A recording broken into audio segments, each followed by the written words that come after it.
ফরজ নামাজের পর যে দোয়াগুলো পড়তে হয়, প্রথমেই সালাম ফিরানোর পর আস্তাগফিরুল্লাহ আস্তাগফিরুল্লাহ আস্তাগফিরুল্লাহ 3 বার পাঠ করবেন। তারপরে সুবহানাল্লাহ 33 বার, আলহামদুলিল্লাহ 33 বার, আল্লাহু আকবার 34 বার, মোট 100 বার পাঠ করবেন। তারপরে আপনি এই দোয়াটা পাঠ করবেন, আল্লাহুম্মা আনতাস সালাম ওয়া মিনকাস সালাম তাবারাকতা ইয়া যাল জালালি ওয়াল ইকরাম। এই তাসবিহগুলো পাঠ করবেন। তারপরে আপনি আয়াতুল কুরসি পাঠ করবেন। তারপরে আপনি ফজর এবং মাগরিবের নামাজের পর আল্লাহুম্মা আজিরনি মিনান্নার আল্লাহুম্মা আজিরনি মিনান্নার 7 বার পাঠ করবেন।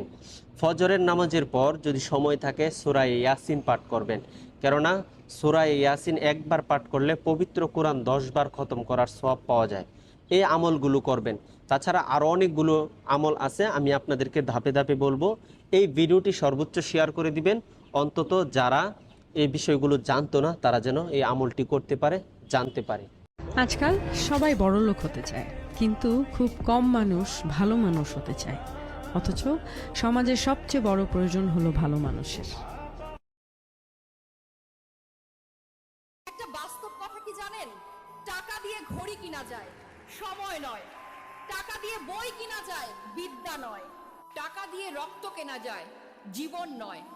টাকা দিয়ে সুন্দর মানুষ কেনা যায়, কিন্তু সুন্দর মনের ভালোবাসা নয়। বিয়ের আগে মেয়েদের তেমন কোনো রোগ হয় না, কিন্তু বিয়ের পর হাজারটা রোগ তাদের ঘিরে ধরে।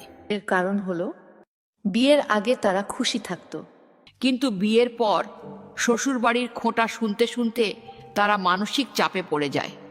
আর এই মানসিক চাপই ধীরে ধীরে তার শরীরকে অসুস্থ থেকে অসুস্থ করে দেয়। এটাই হলো কঠিন সত্যি। এই একটি কথা মিলিয়ে নেবেন যে মহিলারা বিয়ের পরেও সবসময় বাবার বাড়িতে পড়ে থাকে, সেই মহিলাদের অন্য পুরুষের সাথে পরকীয়া সম্পর্কে জড়ানোর সম্ভাবনা ততটাই বেশি থাকে, কারণ অবিবাহিত মেয়েকে বাবার বাড়িতে সবাই শাসন করে। কিন্তু একটা বিবাহিত মেয়েকে বাবার বাড়িতে কেউ শাসন করে না, সেই সুযোগে সে পরকীয়ায় জড়িয়ে যায়। তাই একটা বিবাহিত মেয়ের বেশি দিন বাবার বাড়িতে পড়ে থাকা উচিত নয়। বয়স 35-এর পর আপনার যে পরিবর্তন হবে: নাম্বার 1, ফোনে দীর্ঘ সময় কথা বলতে ভালো লাগবে না।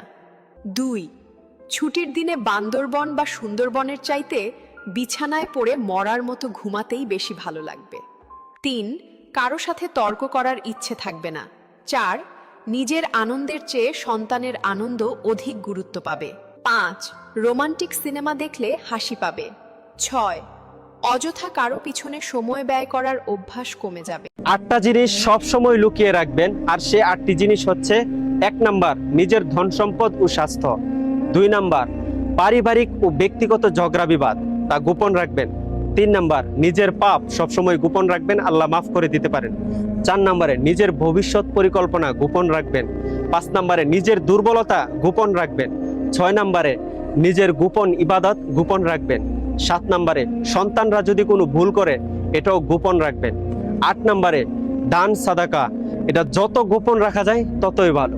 আপনি তো শুনলেন, এখন শেয়ার করে সবাইকে শুনিয়ে দিন, আপনিও সওয়াব পাবেন, আমিও সওয়াব পাবো ইনশাআল্লাহ।